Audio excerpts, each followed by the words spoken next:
Welcome to the Inspiration North podcast, inspiring stories from inspirational people and how they found their passion, their true north. I'm James Eves. And I'm Michelle Minikin, and this is the Inspiration North podcast.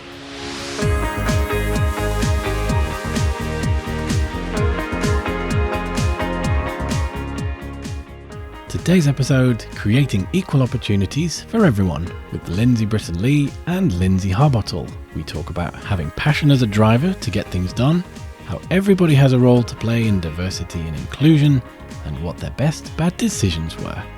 Lyndsey and Lynsey met at the first Northeast digital co-working space, Campus North, which Lyndsey Britton-Lee Co-Founded in 2013.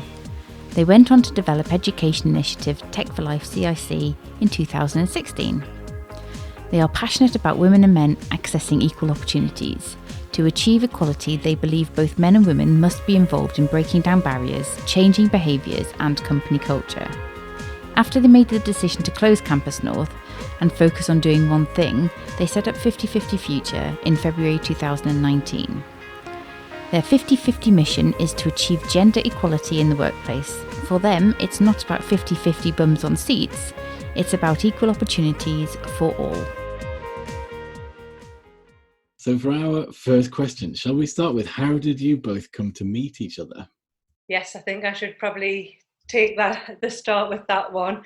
It was quite a serendipitous meeting, and I think, as quite a lot of people are probably aware here in the Northeast, it's quite we're quite an incestuous bunch in terms of companies and businesses around here. So being in the tech sector, this is one of the things that happens. So it happened to us, so that we met.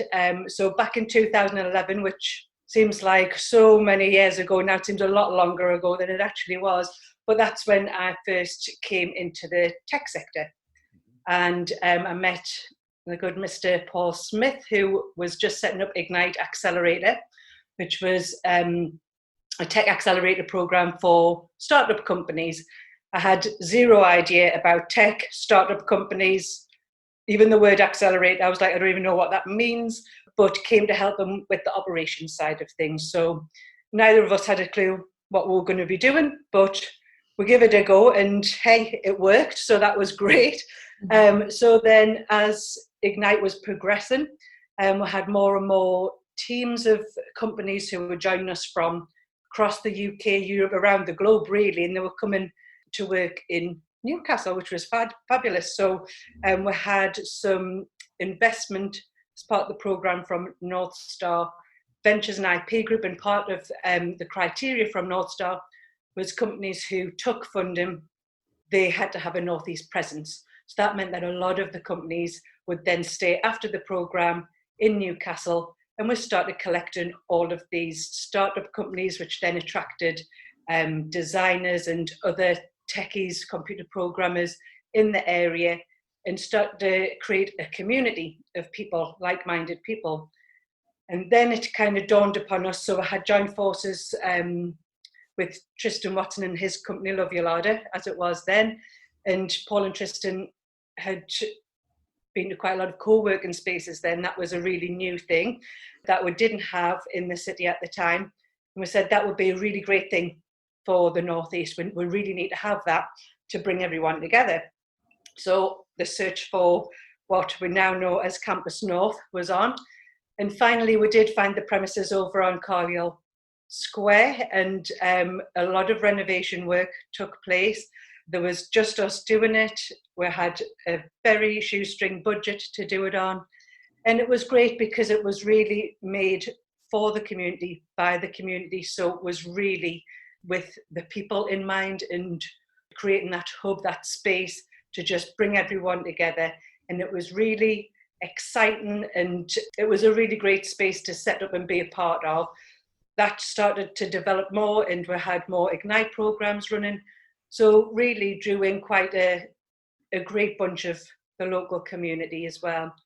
Then we got to a point where we thought, do you know what, I think we'll probably need to bring on some more staff to help us with that. We need someone to run the sales side of things and get some cash in and see what we can do about it. So I put a little job ad out to see what we could do.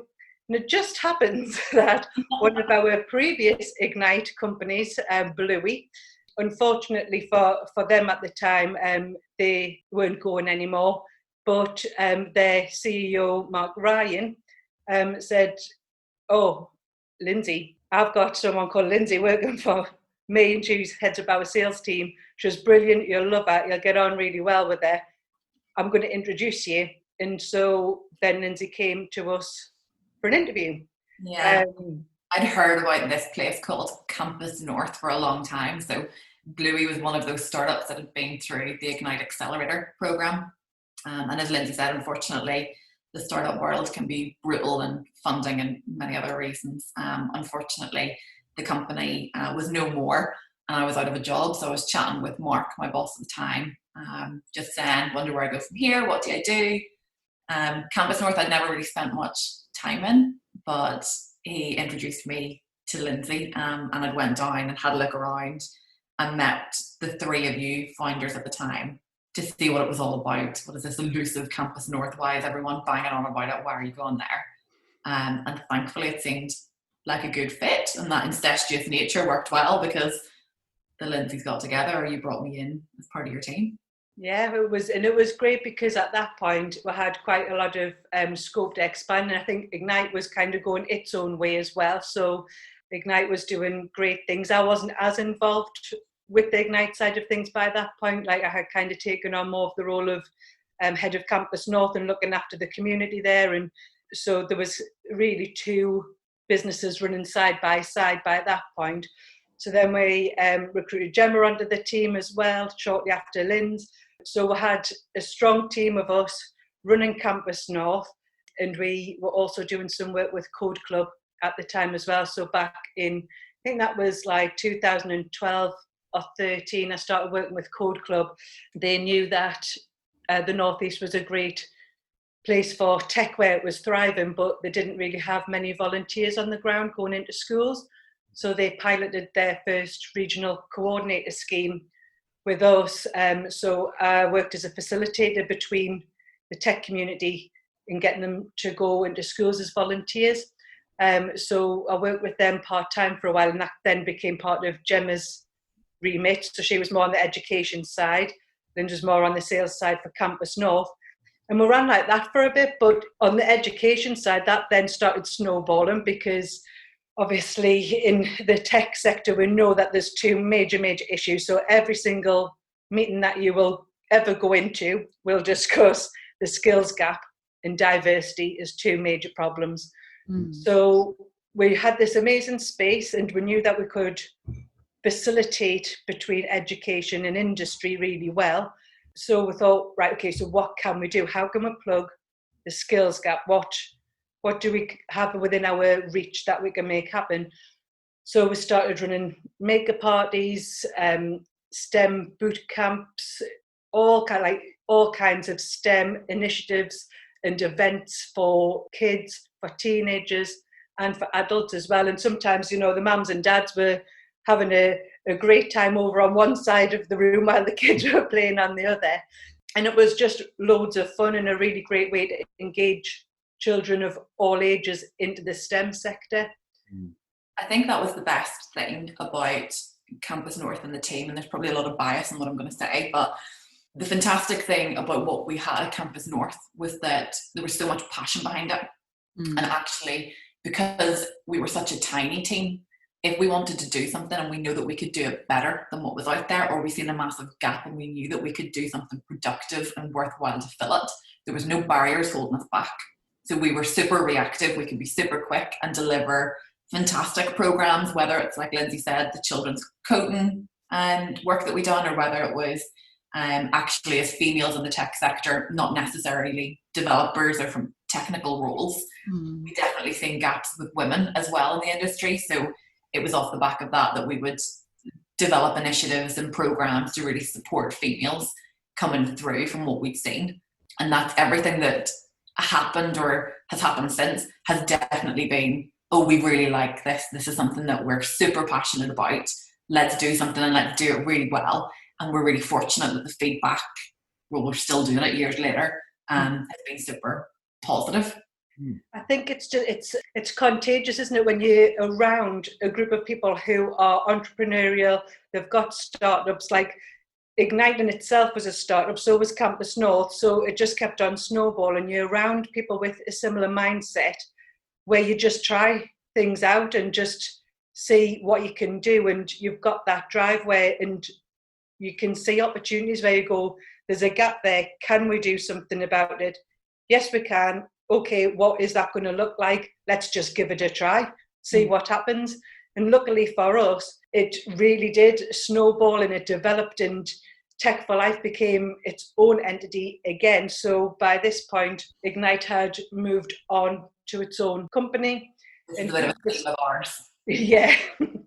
And Campus North and Tech for Life became under the same umbrella as a company. So it was a community interest company, because everything that we did for Campus North and Tech for Life was not for profit. It all came back round. So we did some great work with some local companies as well. So we got funding from Sage and Reese and the Community Foundation, and lots of local funding groups that helped us create some brilliant initiatives in the space. And we were really lucky to work with them, and North Star as well, yeah. So we developed those for a long time, and like Lynn says, there was the other side of it was the diversity side. We obviously knew as women in the sector, there wasn't many of us in Campus North, and whenever I went to regional meetings, I could be sometimes the only woman in the room, and that's just from the gender side, never mind the other diversity strands that were lacking as well. But because that was our experience, we had a focus on gender. So that's kind of where that came from. And we knew that this was a similar thing that happened with the children coming through as well. So there was quite a few times where we had to really look at our branding for certain initiatives, because we would only have boys coming onto the programme. So looking at the language we were using, instead of running an initiative called Code Camp, where we got mainly boys, we then changed it to makers and creators, and opened it up a bit more. So it was really more about tinkering and creating things rather than just sitting programming. And we got a lot better take up with that. So using what we kind of knew and what we were learning as we were going, we then used the accelerator model to create a women's program. So for women who were in the digital space who wanted to progress, we created a program over a series of months. That was off the back of, as part of Campus North, as Lyndsey said before, we ran a lot of events and workshops and so forth. And it was a particular event that we held for International Women's Day, where we had a panel of local females from different STEM backgrounds. And it was really well attended, and I think we blogged about it. And then shortly after the blog went live, the IT function from Procter & Gamble locally got in touch with us. And I think as well, it's just the difference between the startup mentality and being in that corporate bubble. They've really seen an opportunity for us to go in and help them out, and about that diversity of thought piece of what we could maybe do to disrupt their thinking. And thankfully, off the back of Procter & Gamble probably giving us the nudge or coming knocking at the door, that's when that accelerator model for women really took shape and formed to not just include the PG ladies, but also women from Newcastle College, from the council, from lots of other large companies and startups that got together. Sorry, Lynn, just... Yeah, it's great for context, and it was great to have Procter & Gamble, who came to us for that, because it wouldn't have happened otherwise. It really got the cogs turning, and the issue that they were having was that which is what we see a lot now as well, is that their recruitment of male and female was quite balanced, but it was the progression that was the issue. There was a lot of women in more junior roles, and we do see that so often now. That's quite a standard occurrence. But like Lynn says, it was brilliant bringing all of those different women from different organisations together to share different challenges and best practice, and because they're coming from very different worlds, it was a really great experience for them to meet those women that they probably wouldn't have met otherwise. It's funny how things move on from there. We kind of iterated as we were going as well, and looking at what we thought was important to incorporate. We got feedback from men as well to say, is there anything like this that we can join? So we started putting on some workshops for men. And then it kind of got to the point where we're actually looking at closing Campus North. So the lease was coming up, Campus North for our team, although we loved it and the community was just, we were just like a big family. It was brilliant.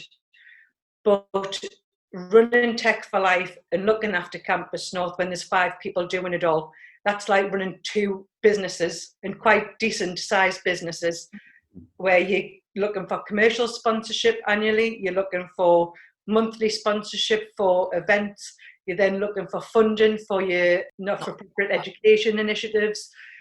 Like, it's a lot of work, as well as delivering everything and planning projects. Lyndsey and Jen were working on a project with Sage that was taking them all over the UK.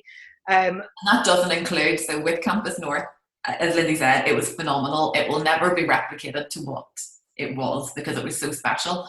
But you'd be doing that as your job, but on a daily occurrence, you would have things like the toilets being blocked, the internet going down, you would have renovation work needed to be done, so it needed to be painted. All of these things we were doing. So you would do a shift in work from, say, 9 to 5, and then you would don your painting clothes and get the rollers out, and we'd be painting meeting rooms. And it was so wonderfully intense, but it was full time and it was relentless. And I think that, as Lyndsey said, the lease came to an end, and we all talked a lot about it prior to that and where we wanted to go with it. And it just felt like the right time. There was lots of talk in the region about phenomenal new spaces opening that were going to be heavily funded, and we just didn't want to be the IKEA sister or the poor cousin. And we felt that it posed a really great opportunity for us to kind of step back, pass the reins over to somebody else that had the money and resources to really run a phenomenal space. We could really concentrate on what we were most passionate about with the Tech for Life in terms of the skills initiatives, but maybe more interestingly, the diversity side of things. Yeah, it was a bittersweet time, to be honest, because it was so exciting thinking, okay, we're going to scale Tech for Life and we're going to do all of this fabulous stuff. But at the same time, saying goodbye to Campus North and knowing what it meant to the Northeast community was a massive pull. And I felt so guilty as well, because goosebumps talking about it. So many people just like some of the feedback that we were getting as well, wasn't it, Lynn? Where just all of these stories were coming in, where people were saying, we had one story where someone had said, it actually saved my life. I was at home, I was so isolated and felt so depressed and lonely. As soon as I got into Campus North, I felt so welcome, I bonded, I mixed with people, I've met people that I'll know for the rest of my life. And it's all that kind of stuff that I don't know of any other space that matters so much to people and had that systemic bonding and culture where people just felt like they were part of a big family, which was lovely. But then we knew it was so special, but I don't think we realised how special until we did take the time to inform our tenants that we were going to be closing and this was our plans. And when all of those stories came out, it was a wee bit shocking, actually, probably, of how highly rated it was and how well thought of it was. But I think we both definitely stand that it was the right thing to do for us. It was. It's just unfortunate that the promises that were meant to be happening regionally in terms of other phenomenal spaces didn't materialise like we thought they would. And we were really keen and we were very vocal that we spoke to a lot of promising people that we're going to do fab things, and we offered to help and share all of our warts and all stories and tales of what's worked, what hasn't worked. And it's really a shame. And I think that we both sometimes not feel guilty, but I don't think that's the right word. You feel a responsibility when you've looked after so many companies for so long. And we haven't let them down because we've done something phenomenal for 5 years that was really tough and worked really well. But it's definitely a shame that no one has taken over that and done it well. Yeah, I don't think that we would have that overriding sense of responsibility if someone had picked it up and we felt as though our community was being looked after. And it's the fact that it just seems as though it's kind of gone a bit dead in the water, that you then go, oh God. But then saying that, the phenomenal thing is that Campus North, the building, was fab, and we still have to this day the Campus North Slack channel that has 300 founders. Everyone still uses that. So we still talk to each other, and we still use it as a tool for looking for logo designers, looking for people to help us with technical questions, and it's really still alive online. And I think that maybe that shows that Campus North wasn't really the building at all, it was actually the people in it. And to have been part of that and to have created that, especially to be welcomed into the Campus North team, was fab. And that's, I think, definitely spiraled us onto a path of where we are now. It has, and I think now, because we've run a space with so many different people, yes, okay, so we've got like entrepreneurs who share the same kind of mindset, but it wasn't just those same types of people who were coming in. We had corporate people coming in to use the space. I know, like people, I've just been on a call recently where I was chatting to someone who said even coming into Campus North in a suit, I still felt welcome there. I still felt part of it. And I knew the space wasn't necessarily somewhere where I would be working full time, but just coming into the space, everybody felt welcome. And I think this is something that we take into our 50-50 work, where it really is about ingraining values into your cultural DNA. And we know how to do that well, and we know what works. So I think this is something that has really played into what we do now from a very different angle. So in terms of taking on Tech for Life, we had grand plans of taking that forward, and we did a lot of shouting about, we're going to scale this thing up, and we had our two definite strands of skills, and 50-50, we knew we were going to do 50-50. And then we just couldn't get any funding. We could not get any funding from anywhere.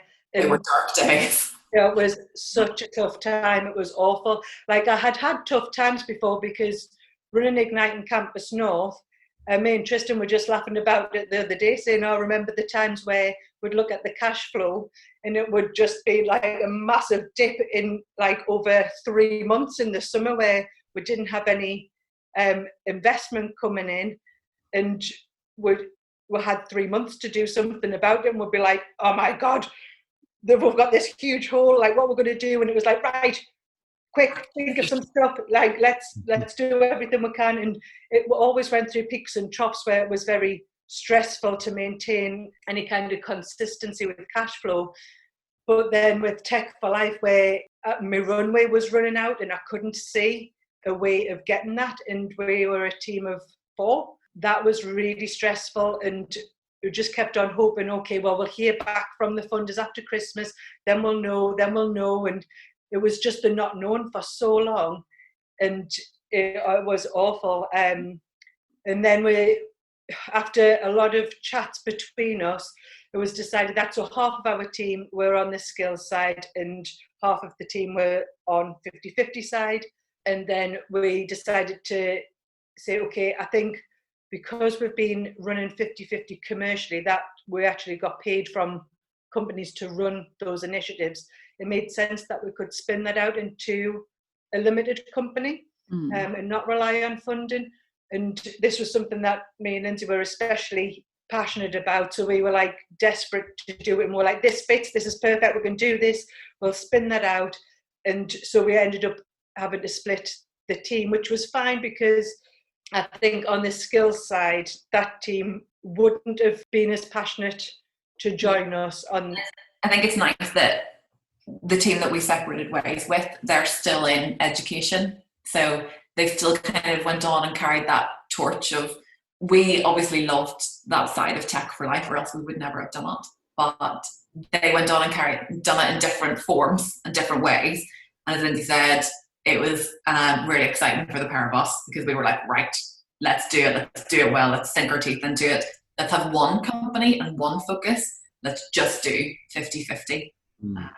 Which was very unusual for us to do one thing, because usually, like, at any one time, there's been at least 2 things. So just to do one thing, it was it was quite a relief actually, just to go, okay, let's just really get into this and get our focus just on this one thing and see what we can do. And like Lynn says, it's lovely to know that our team are still going forward with the education piece, because it's so important. And so it's really comforting for us to know that that is actually still going and is still driving that. So that's really nice. We should probably give you an overview of like what 50/50 is and what we stand for. Yes, please. Yeah. So obviously Lyndsey and I came together. We're both co-founders of 50/50, and it was the passion from the gender side of thing in the tech industry that spiraled it all off. So 50/50 in its entity today, we're training and consultancy company. We have a specific specialism in the gender lens, given our background. So not just with Lyndsey starting Ignite accelerators and managing co-working spaces, but you're an NLP practitioner and coach by nature too. My experience came in the sales and marketing side of things, not just in startups, but started my career off in large corporate companies, which is a very different world. And I think that uniqueness really sets 50/50 apart, because everything that we do is about diversity of thought and challenging the norms of what organizations are doing. And the fact that we are not your typical training company is a massive benefit. So we go in with a completely different slant, and it's asking those questions or challenging the way that they're doing things that really gives us our unique spin, because it's that impartial view that can really add value.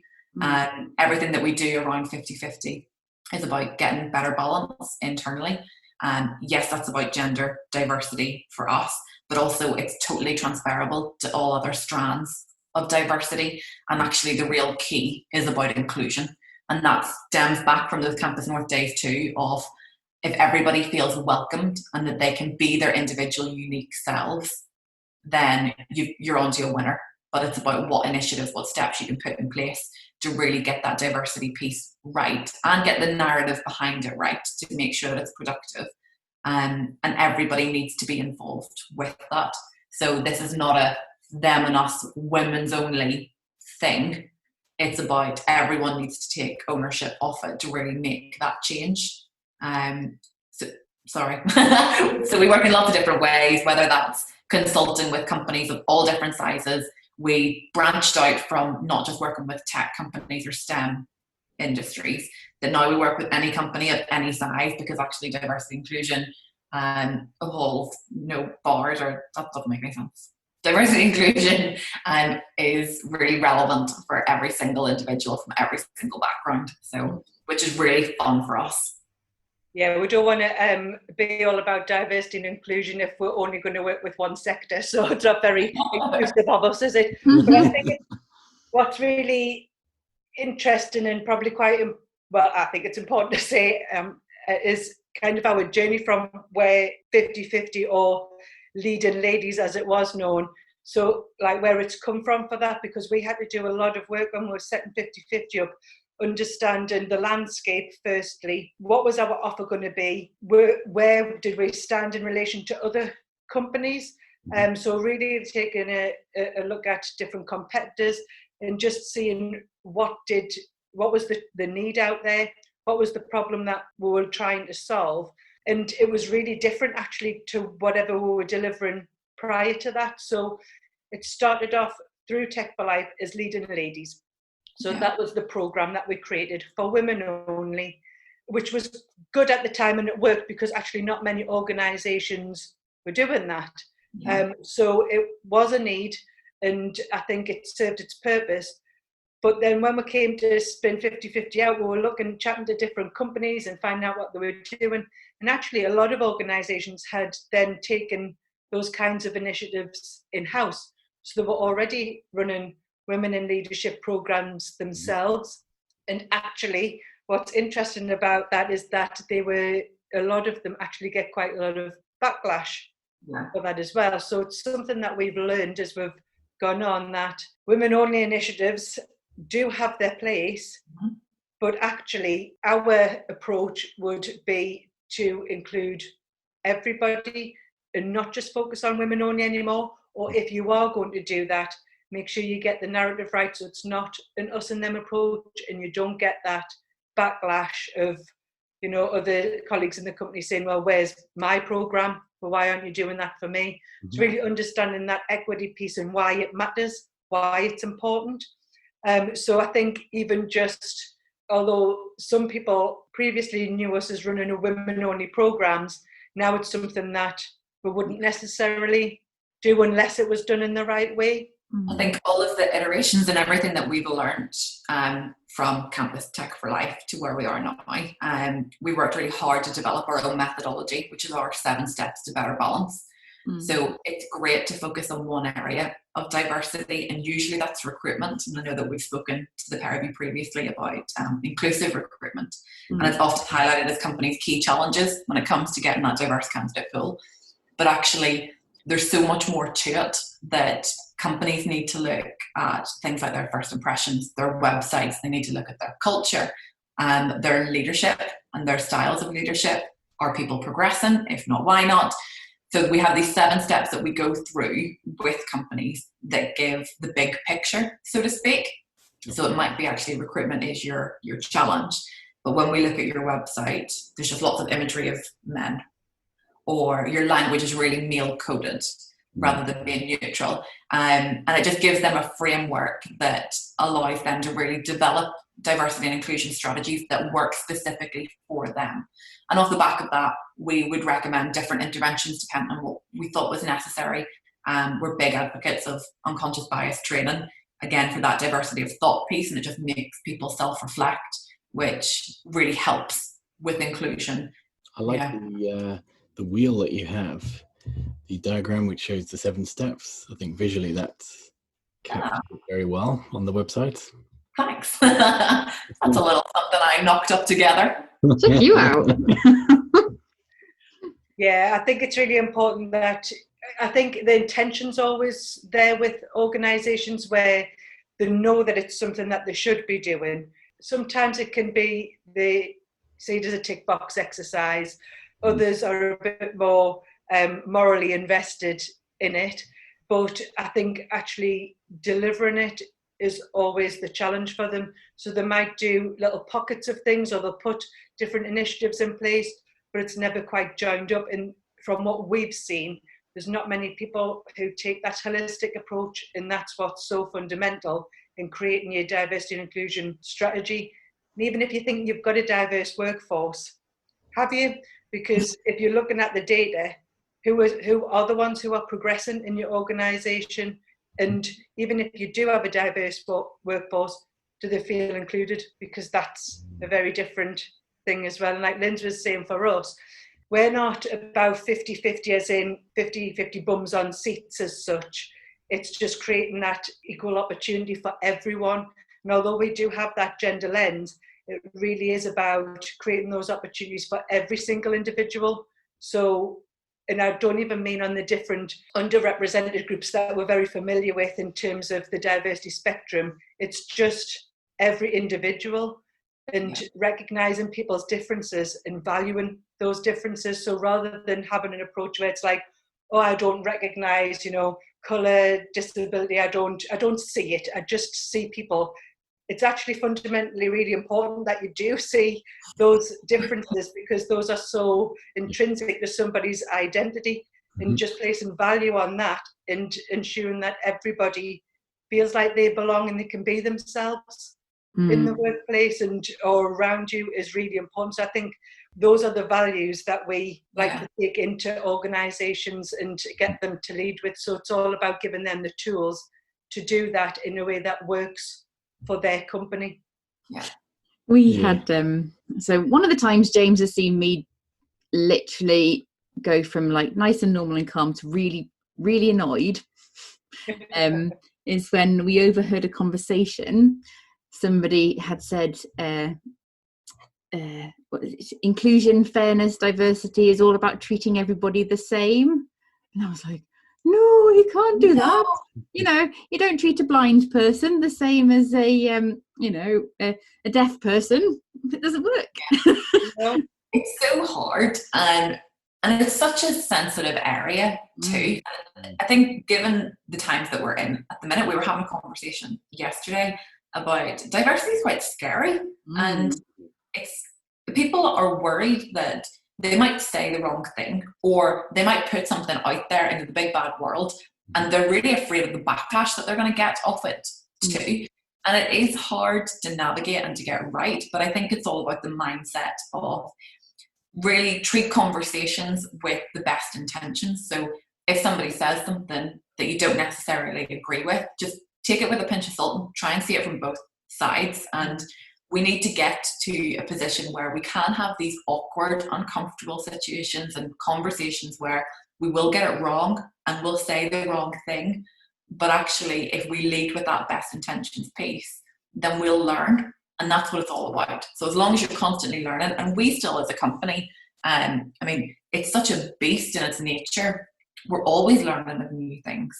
And we don't always get it right in terms of our terminology or the way that we do things. But we have that learning mentality where we ask those difficult questions and we put ourselves in uncomfortable situations with maybe groups of people that we don't necessarily have much experience with, or circumstances that we don't have experience with, to really learn and to better what we're doing in terms of the consultancy that we run.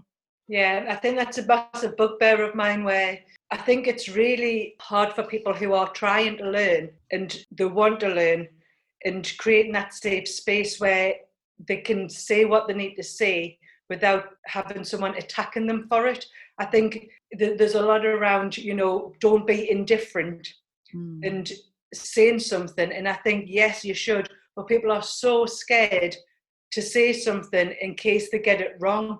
And having that attacking approach, I think, is awful, because it's really creating a lot more barriers, because as soon as you do that, they're never going to speak up again. They're never going to question. They're never going to be curious. They're never going to wonder. And we need people to do that and to feel comfortable enough to ask a question. And if they get it wrong, to say, oh, well, I'm really glad you brought that up, because it's actually, this is how it gets misconceived, or this is the perception of what you're saying. So what you should really do in this situation is maybe say it in this way, or think about these things, and do it from an approach of education and support.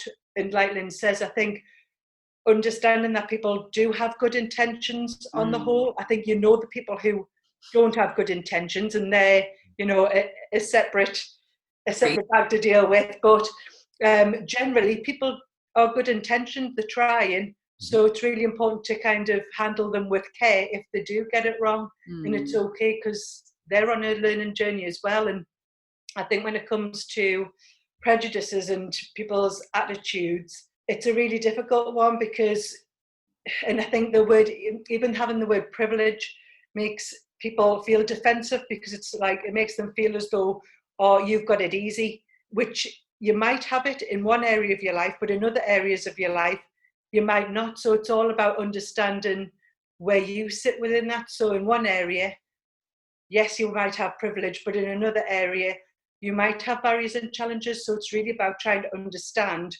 other people's barriers and challenges from the different areas, so you can see where you can help and what support they need with that. And just even being aware is great as well. I think that, so the mental health, what's the word I'm looking for?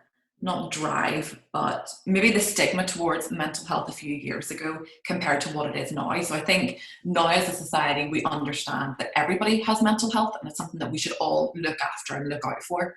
I think we need to get to that point with diversity and inclusion. So it's not just an issue that needs to be led by females that are underrepresented or the BAME community that are underrepresented. Everybody has a part to play in terms of diversity and inclusion, and everybody needs to recognise that, and that's where we're going to get the real cultural shift and inclusion shift that we need to see. And that's something I think that we really strive for as a company, is that it's great if you have diversity champions or you're really passionate about it, but actually it's all of those colleagues and individuals in your network that don't necessarily have an association with it, that we need to get having those conversations with us to really make the change. I just thought of that comparison and I am loving it. It's really good, and I think it was on your website as well. It said it's not just something HR does, It's a tick box. We need to look at mental health. Okay, we tick that one off. Let's now look at diversity. Okay, we've done health and safety. That's done. Quality.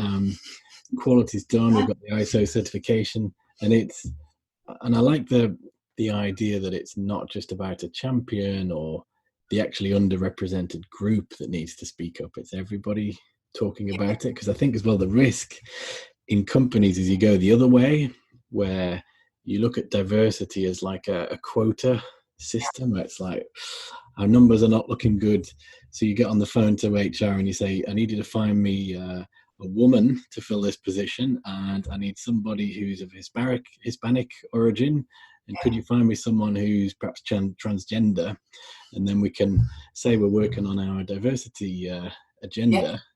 That actually happens though, and we've worked with companies, particularly the recruitment companies that we work with. They'll have clients ring them saying, we only want a short list of Black female candidates. You're like, what are you doing? That you're making the whole point. And it's not about ticking those boxes. And there's so many other outside factors that play into that. You need to look at the demographic of where you're operating, and is that reflective? Are you going to be able to hit those quotas that you've decided that you need to? And that's why diversity in itself is completely pointless if you don't have inclusion. The pair of them go hand in hand with each other. And sometimes I feel bad for HR departments or functions, because they do get that agenda given to them by top level management or by whoever, and it's kind of just plunked on their desk as in, you're now diversity champion, so can you just sort something out so that we can tick that off? And it's not their specialism. It's like asking teachers to put coding on the curriculum, but they've never coded in their life. How are people meant to accomplish anything or make real impact when it's not their bag? And that's why everybody needs to be involved. And for us, that means your board and your C-suite need to be behind it and driving it, and then your colleagues do the same. So if you have that joined up approach of being fed from the top and led from the bottom, that's the impact piece that a lot of people are missing. And there's a whole other debate around when you introduce diversity and inclusion initiatives that are led by the business case or the financial reasons, rather than actually what it should be in our view of the ethical and the moral responsibility that we have. The really interesting dynamic between the conflict that can bring and the success off the back of that. Yeah, I think when you were describing before about that recruitment process and, that tick box exercise of getting certain people through the door, even if you did get, those people through the door, well, firstly, even just looking appealing to those groups, firstly, like, are you even going to be able to get them to apply? And secondly, even if they do come through the door, are they just going to run off straight away? Because if you haven't set your company up to be inclusive or to be prepared for that in any way, then they're just going to walk into something that you can feel has been a tick box exercise. And for people to come into that, and for other colleagues to even think that they have been employed because they are an underrepresented group. Yep. I mean, that has such a detrimental effect on those colleagues, but also the hires as well, thinking, oh my God, I think I've been hired because of my social group.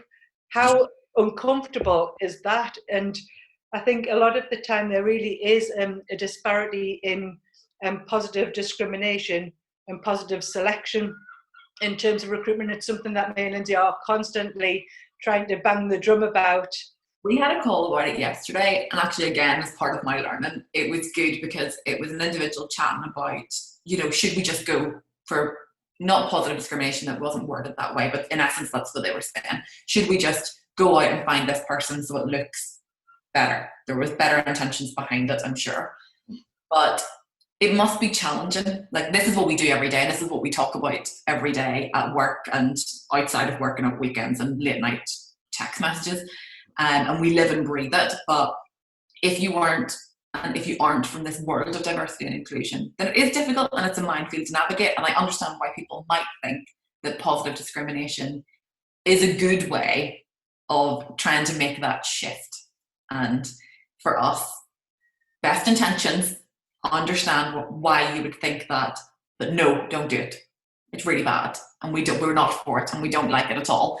For us, positive discrimination is a no-no, because as Lyndsey was saying, you don't have the cultural identity internally to support that, and morally it's wrong. It should be the best person for the job. For us, our stance on this is very much positive selection. So have an inclusive recruitment process, have an inclusive culture, do everything in your power possible to make your workplace welcome for every individual. And then when you get down to that selection process, if you have 2 candidates of equal merit and one is from an underrepresented group, then 100% go for positive selection and bring that person into your company. But if you get down to 2 people and the underrepresented person is not fit for the job or fit for the purpose that you set out for, well, then they're not the right person to bring in. So that I feel very strongly about it. Yeah, it is such one of those big issues that people face in recruitment, because they don't know what else to do. And when you say, well, relook at your recruitment policies, procedures, systems, and try and make them more inclusive, well, how do they know where to start with all of that? It literally is a minefield.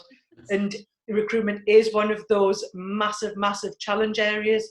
But as with everything in our 7 steps, it has to be linked with everything else. So it's about when you bring them in, the onboarding process, the culture, what progression opportunities are there going to be, as the flexible work, and all of those things all fit in together. So it really does need to be wider than just recruitment as well. And I think that's, in essence, that's what, in that long-winded explanation, that's what 50/50 is really good at. So we give you this easy, methodical 7-step methodology to work through that gives you the framework. If this is not your bag, or even if it is, it gives you that impartial perspective of how you can implement different strategies, different policies, different ways of working that really support diversity and inclusion. And then we're there for added support at whatever stage you might need us to really help implement, hold yourself accountable, and make sure you're making meaningful changes and you're not just doing this lip service piece or tick box exercise. Yeah, and a lot of that will include training as well. So we do have perception and awareness training that we use with companies. So demystifying diversity, first of all, to really understand what approach you should be taking, understanding the 7 steps for a holistic D&I strategy. Unconscious bias, everybody should go through that training. And inclusive recruitment, whether that's under the label of an inclusive employee life cycle, so that it's relevant to everyone, is also really important. There's lots of other training that we can offer as well, and we really enjoy just working with companies in whichever way best suits them. We know that there's certain standard training and advice that we can offer that works with a lot of companies in the same way, but there's going to be a lot of different areas that they need extra support in, or different ways of working, and that's why we can be so flexible with that, to make sure that it really is about the best fit for them. Otherwise it's not going to work. Yeah, that's true. Awesome, thank you ever so much for that. Are we going to move on to the quick fire round? Oh, I know. And so it's a question to both of you, so just choose which one. Yeah. Shall I go first? Yeah. Question number 1. What TV show do you refuse to watch? I don't like soaps. Mm-hmm. I don't like any of the soaps, but give us any kind of reality TV show and I'm all over it. I struggle with gang. Actually, I hate films. I don't have the attention span to sit through a film. I can knock out a whole box set back to back of a series, but it won't get me sat for an hour and a half watching any film. That's brilliant. Okay, so number 2 is, what's the best bad decision you've made? That's an awful question. I love it though. Bad decision? It's a difficult one, that one. It's a learning process. I did try, so back in early days, I didn't want to move away for university. I wanted to stay in Northern Ireland and study there. And I was very much pushed that I should go and experience new things and move somewhere else. And that's how I ended up in Newcastle, much to my family's detriment, who are now slightly annoyed that I didn't come home after university. Many years later, I'm settled here with a family. That's kind of a good decision that I didn't get to make gone well. Excellent. Thank you. Yeah, I suppose it's closing Campus North for me. Ooh, I think, yeah, that just came to us then. I was like, I'm going to go with that one. So yeah, I think although, as we've described, it was very bittersweet, really difficult decision to make, but actually we now are totally thriving with what we do, and we do absolutely love it. And it has been a really great decision. Awesome. Lovely. Third and final question. So which song makes you happy? I really struggle with these ones because it depends on my mood, and I can't think of any songs off the top of my head. Quite the eclectic mix. I have a lot of time for a good pop song, but then I also like a bit of Carmina Burana. So going to that's Latin, I'm thinking nature. Like, it's really cliche if I'm like, oh, my wedding song. But it's not even the wedding song. I liked the song before we even decided to get married. It was a really special song. It's the Muse version of Feeling Good. Okay, lovely. Nice little intro, and then really hits it. But also Dire Straits have got a class song with that guitar. Intro too. No, I really struggle with this. I would never be able to just pick one song, but I like anything really upbeat, and whether that's any kind of like Motown upbeat, or even do you like a bit of rap, a bit of R&B? Yeah, you do as well, don't you, Lynn? You like a bit of that. And pop, yeah, like just anything that's happened. But I can't name one, unfortunately, because there's just too many. And don't have to actually sit through my playlist, and then I'll be like, oh, that one, no, that one. Well, if you come up with a thought, we can share it when we put the podcast out. So if it comes to you with a flash of inspiration in the middle of the night, and things like that happen to us, I will update you. We should actually share our soundtrack or our theme tune for Campus North. Yeah, that would be good, because that does bring back good memories, but I've got no idea what it's called. I have no idea what it's called. It just has bump, bump, bump. Yeah, bum, bum, bum. That's what I will find out, and I will send you it. It has many, many good memories. Is that it? Is it the Bum, bum, bum, bum, bum, bum, bum. So when Jem put in Campus Crew, is it the Edward Sharp one or not? Or is that something different? Oh, it might be. We'll send you the link. It is cool. And then the question we ask all of our guests is, if you could get into a time machine and go back to your 18-year-old selves, what advice would you give to Lynsey? It works. I know.